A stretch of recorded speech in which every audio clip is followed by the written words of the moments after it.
मेरा मानना है कि सरकार का काम धार्मिक मामलों में दखल देना नहीं है, क्योंकि हमारे देश के लोग खुद इतने धार्मिक हैं कि वह अपने धर्म की रक्षा और प्रचार प्रसार खुद कर सकते हैं।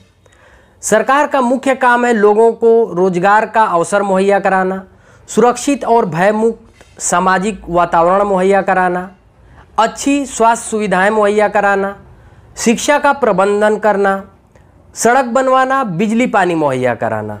लेकिन यह काम सरकार को ज़रूरी नहीं लगता है, क्योंकि सरकार यह जानती है कि हमारे हिंदुस्तान में लोगों के लिए धर्म सर्वोपरि है। तो अगर सरकार भी धर्म की बात करेगी तो उसको बाकी मुद्दों पर काम करने की ज़रूरत नहीं है। सरकार यह समझ रही है कि अगर धर्म की बात करेंगे तो जनता धार्मिक भावनाओं में बहकर बाकी सारी मुद्दे भूल जाएगी, लेकिन यह सरकार की गलतफहमी है। कभी न कभी लोग जागरूक होंगे और इस तरह के सत्ता को उखाड़ कर फेंक देंगे।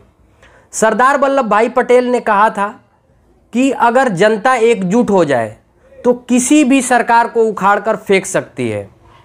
तो जनता बहुत बड़ी ताकत है और वह सत्ता परिवर्तन बहुत आसानी से कर सकती है, चाहे उस सत्ता पर कोई भी बैठा हुआ हो। अभी इलाहाबाद हाई कोर्ट ने यह कहा है कि सिर्फ शादी करने के लिए धर्म परिवर्तन करना गलत है। उसके बाद उत्तर प्रदेश के मुखिया आदित्यनाथ योगी ने कहा कि लव जिहाद को रोकने के लिए सख्त कानून बनाएंगे।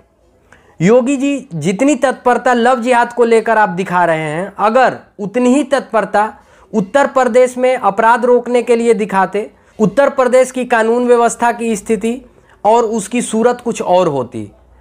रेप, लूट, डकैती, हत्या, महिलाओं के प्रति अपराध के मामले में इनका कोई बयान नहीं आता, क्योंकि इनके नज़र में यह सब अपराध है ही नहीं।